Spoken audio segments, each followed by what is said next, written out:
आपको ऐसा महसूस होता है, आपको लगता है, तो किसी भी नवरात्रि के पहले जो अमावस्या पड़ती है, गुप्त नवरात्रि, तो अंदाजा लगाइए। तो जिस दिन अमावस्या रहे उस दिन चावल की कटोरी में एक कपूर का टुकड़ा रख दीजिए, छोटा सा, और कपूर का टुकड़ा रखकर उस कपूर को दरवाजे के बाहर कटोरी में ही, चावल रखी हुई कटोरी में ही उसको पितरों का स्मरण कर कर जला दीजिए। और जलाने के बाद उस चावल को कहीं भी किसी भी वृक्ष की छांव में पक्षियों के लिए डाल दीजिए। शिव महापुराण की कथा कहती है, अगर मान लो पितर आपको कष्ट दे रहे हैं, पितर आपको तकलीफ दे रहे हैं, कोई काम नहीं होने दे रहे हैं, या कहीं आपको ऐसा लगता है कि पितरों का दोष है, तो वो पितृ दोष देवी, अब ये जो आप करेंगे ये कब कर रहे हैं? अमावस्या के दिन आप उसको रख रहे हैं, अमावस्या के दिन उसको रखकर रात भर आपने रखा कपूर के साथ में, सुबह एकम पड़ गई, नवरात्रि लग गई, उसी दिन उसको जलाकर आपने पटक दिया। अर्थात उससे देवी और पितृ इन दोनों का आशीर्वाद जो प्राप्त होता है, तो घर में से पितृदोष समाप्त होकर लक्ष्मी की वृद्धि प्रारंभ हो जाती है, कार्य में सिद्धता आ जाती है। मान लो अगर पितृदोष है तो करो, नहीं है बड़े अलमस्ती से रहो। एक कटोरी में पंचामृत बनाकर ले जाते हैं, दूध, दही, शहद, घी, शक्कर, ये सब मिलाकर यदि आप लेकर जाते हैं और ले जाकर भगवान शंकर के सामने समर्पित करते हैं, एक बेलपत्री अशोक सुंदरी, अभी तक आपने जो बेलपत्री चढ़ाई है अशोक सुंदरी के ऊपर, डंडी का मुख जहां से पानी बहता है उस ओर रखा जाता है। पर जब हमें ऐसा लग रहा है कि हमारे पितृ भूखे हैं या हमारे पूर्वज प्यासे हैं या उनको भाग नहीं मिल रहा, इसलिए मेरा कोई काम नहीं हो रहा, इसलिए शिव राजी नहीं हो रहा है, तो ये बेलपत्री के भाग को बदल दिया जाता है। ये बेलपत्री अशोक सुंदरी की जगह पर जब चढ़ाया जाता है तो ये पत्ती का जो भाग है जहां से पानी बहता है उस ओर रखा जाता है, और ये डंडी का भाग शिवलिंग की ओर रखा जाता है। और यहीं पर भगवान शंकर को जो तुम पंचामृत बनाकर लेकर गए हो वो पंचामृत चढ़ाया जाता है, और वही पंचामृत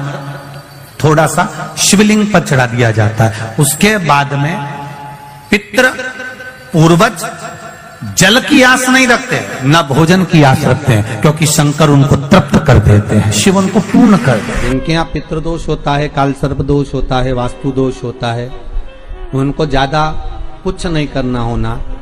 महाराज एक बेल का फल लीजिए, क्या लेना है?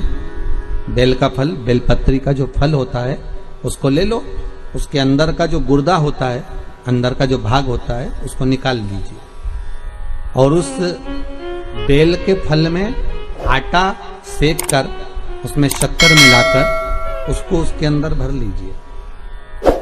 अमावस्या के दिन सुबह 10 बजे से पहले उस बेल फल में जिसमें तुमने पंजेरी भरी है, आटा सेक कर भरा है शक्कर के साथ में, उसको अपने घर में घुमाने के बाद में जिसको काल सर्प दोष बताया है, पितृदोष बताया है या वास्तु दोष का स्मरण बताया है, घर में सब दूर घुमाकर अपने परिवार का हाथ का स्पर्श कराकर पीपल के पेड़ के नीचे खड्डा खोदकर उस बेलपत्र के उस फल को दाब दीजिए, उस फल को उसमें दबा दीजिए। महाराज केवल एक अमावस्या करना रहता है, पितरों के दोष से मुक्ति मिलती है और हमारे घर के कार्य सफल होना प्रारंभ हो जाते हैं। कार्य की सफलता होती है, कार्य में सफलता प्राप्त होने लगती है। हम फिर निवेदन करेंगे, आपको लगता है कि आपका व्यापार नहीं चल रहा, आपको लगता है कि आपके घर में शांति नहीं, आपको लगता है कि मेरा यह काम होना चाहिए, नहीं हो रहा, तो प्रयास करना। 2 लोटा जल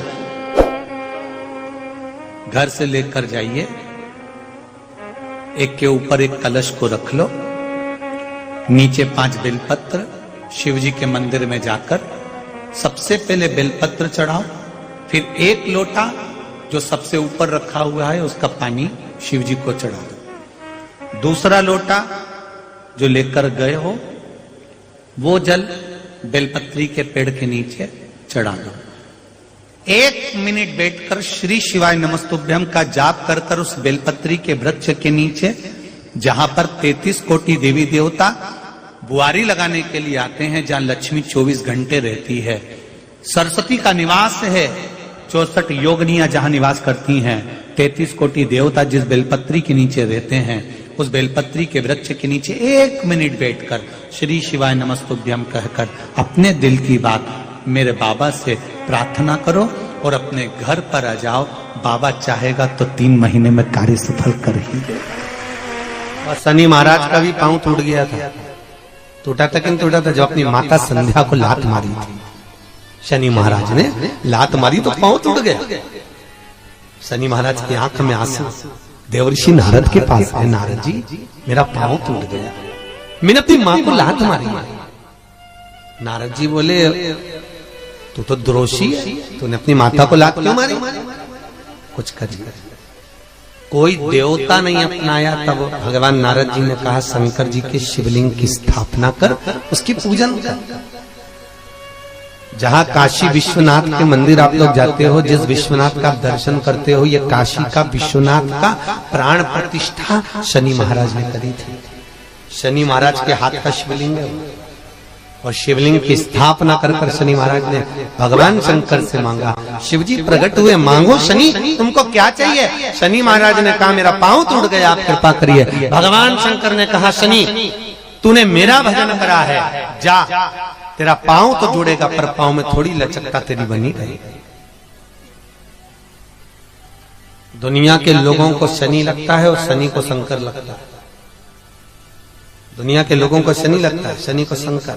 इसलिए आज भी नियम है कि काशी विश्वनाथ का नाम लेकर एक काजल की डिब्बी को लीजिए। अगर किसी को शनि लग गया हो, कोई प्रॉपर्टी का काम कर रहे हो, कोई व्यापार करते हो और व्यापार नहीं चल रहा, बहुत अड़चने आ रही है, कोई ना कोई परेशानी पे परेशानी आ रही है, एक काजल की डिब्बी लो, काजल की डिब्बी लो, काशी विश्वनाथ का नाम लो और 21 बार उतारो, और उतार कर किसी पेड़ के नीचे तक खड्डा खोद कर उसको दबा दीजिए। आपका काम यूं सफलता की ओर बढ़ना चालू हो जाएगा। शनि की कुदृष्टि समाप्त, 7.5 ढैया समाप्त। परेशानी कि गाय जब अपने बछड़े को दूध पिलाए और बछड़े के मुख पर जो फेन आए, उस फेन को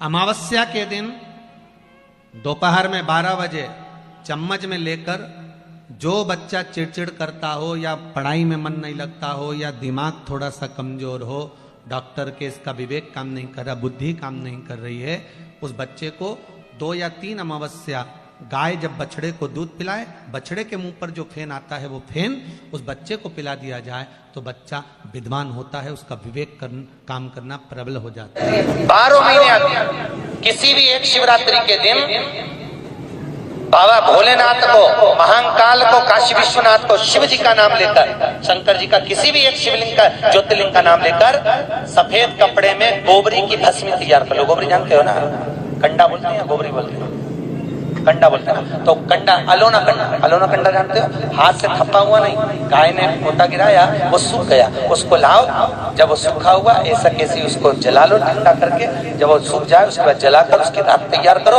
सफेद कपड़े में उसको ले लो और रात्रि में, शिवरात्रि की रात्रि को 12 बजे जाकर शंकर के मंदिर पर उस गोबरी की भस्म चढ़ा दो। उसी भस्म को वापिस निकाल लो और रात के समय ही उसको पानी में डालकर स्नान कर लो।